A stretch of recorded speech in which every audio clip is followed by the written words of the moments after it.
Isaiah. Chapter 7.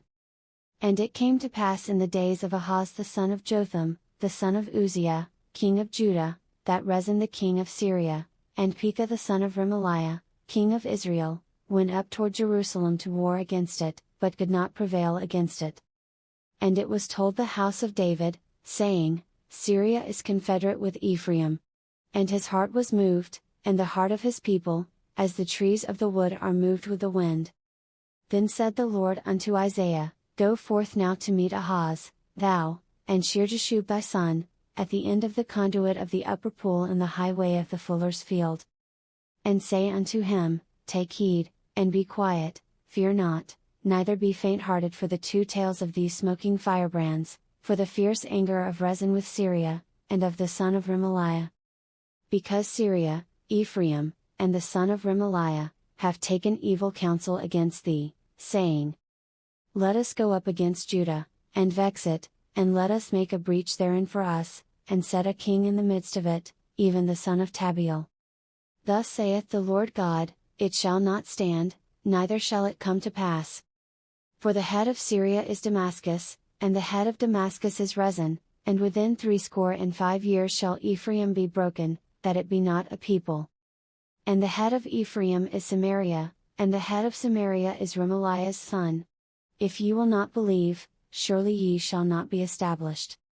Moreover the Lord spake again unto Ahaz, saying, Ask thee a sign of the Lord thy God, ask it either in the depth, or in the height above.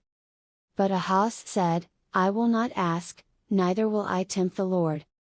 And he said, Hear ye now, O house of David, is it a small thing for you to weary men, but will ye weary my God also? Therefore the Lord himself shall give you a sign, behold, a virgin shall conceive, and bear a son, and shall call his name Emmanuel.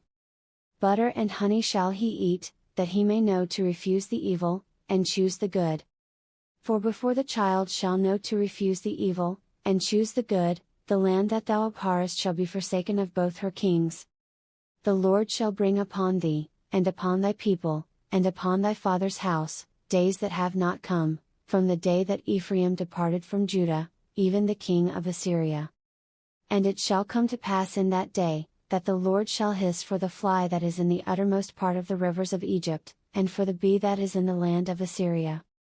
And they shall come, and shall rest all of them in the desolate valleys, and in the holes of the rocks, and upon all thorns, and upon all bushes.